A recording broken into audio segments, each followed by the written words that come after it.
So I'm going to just go into a little bit of detail about Mesopotamian religion as a way to also give us some vocabulary that might be useful later down the line as well, okay? We're looking at the evolution of civilizations and which lead us to Western civilization. And now we have like a debate about atheism versus believing in God, or Islam versus Christianity. Which version of Christianity do we want to believe? And of course, going back thousands of years, those debates did not exist. There might be similarities to the style of debating or some of the issues that were taking place, but ultimately it was a different set of ideas about creation and the world and God. For those who looked at many of the texts studying the ancient Mesopotamian religions, it appears that what started was what you could call noumena, or gods presiding over things and places, such as a mountain or in the rocks. And you see other civilizations that have believed in those kind of things as well. And then you had this transition or the shift of moving into an animal form and the rise of anthropomorphic gods. So anthropomorphic is an important term to know, okay? Because anthropos in Greek means like human, okay? And so you see gods going from being, spirits and inanimate objects to then having kind of like animal forms, to developing into qualities that are much like humans.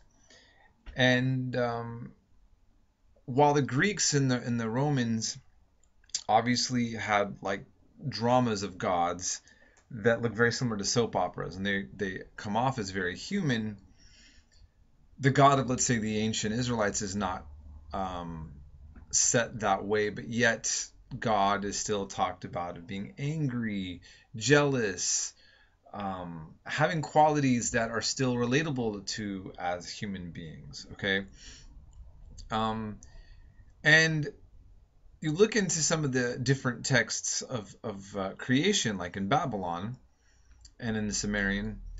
I mean, it's interesting that you have Abzu, fresh water that's not created, always seeming to be there. That seems logically impossible, right? But does not everyone who believes in one God believe that he always was created?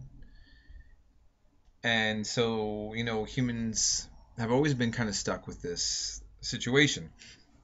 If God wasn't made, how has it always existed? If somebody made that God, then who made that other God? Then that God would have had to have been made, and it just keeps going back and back and back, or we stop.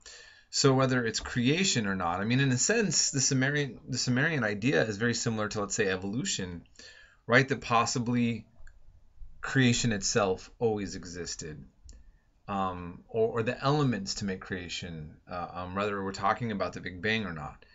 So in a sense, scientists and people who are religious both are left with the dilemma of does something just keep getting created by something else, or do we stop and something is always there? And if we say that, then it becomes, we get headaches when we think about it, right? Okay, so just notice that this human dilemma of thought about this process, it's always been there, okay? Now, I just want to look in some of these Babylonian myths, and then look into some of the, for instance, some of the biblical stories. Even though we haven't gotten into the Jews yet and the ancient Israelites, we'll be coming up to them, and it's good to see the similarities. So the Babylonian creation myth, found in Ashurbanipal's library from the 7th century BCE, it says, "When in the height heaven was not named, and the earth beneath did not yet bear a name, and the primeval Apsu who beget them, and Chaos, Tiamat, the mother of them both, their waters were mingled together, and no field was formed, no marsh was to be seen, when of the gods none had been called into being. and none bore a name, and no destinies. They were then were created the gods in the midst of heaven. We then go to another story about Enki, the Lord of abundance, whose commands are trustworthy, the Lord of wisdom, who understands the land, the leader of the gods, endowed with wisdom, the Lord of Eridu, changed the speech of their mouths, contentions in it, into speech of man, until then had been one. So I read that to just then look at Genesis chapter 1. In the beginning, God creates the heavens and the earth.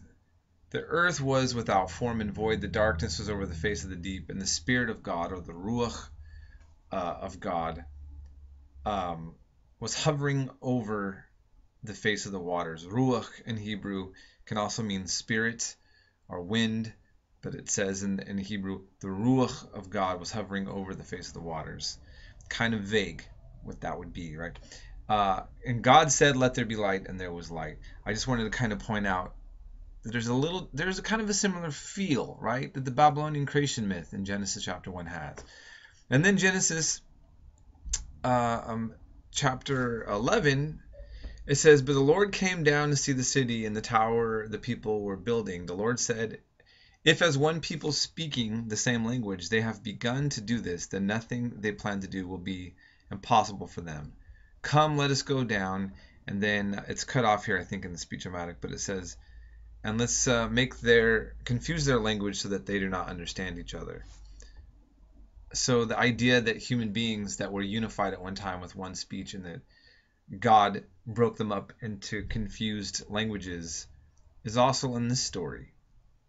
And so, again, I just want you to see some of the similar things that are going to come out of the ancient Mesopotamian region that are going to be eventually in the ancient Israelite religion, which sit in our Bibles, for those of us who have those in our libraries, and that many were raised on these stories, Sunday schools or the synagogue.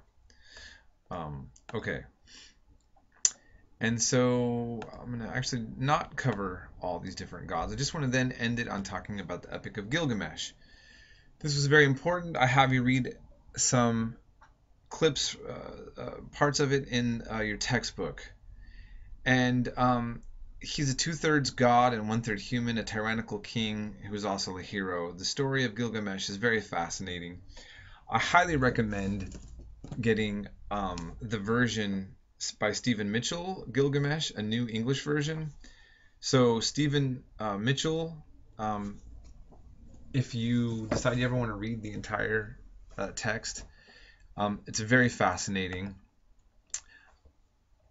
There's so many things also in it that are similar to the Bible. Here, just to give you one look, Epic of Gilgamesh, there's a part in there where it says, "There's no gold statue that can save me from sickness as this guy's dying."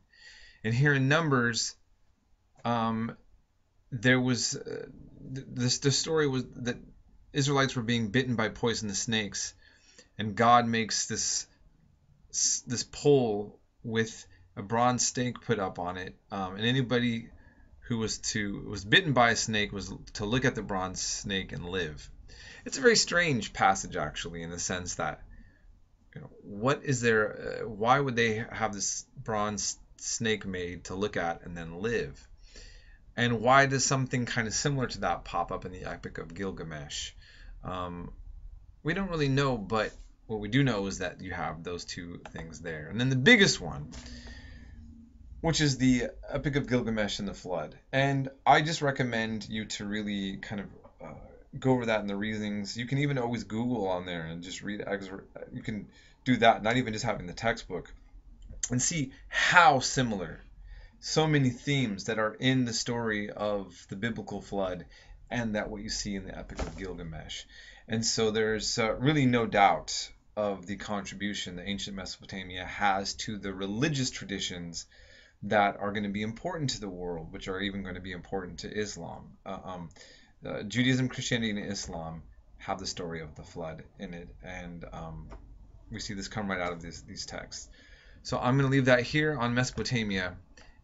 I will just do a brief discussion of Egypt, and then we really will end this chapter.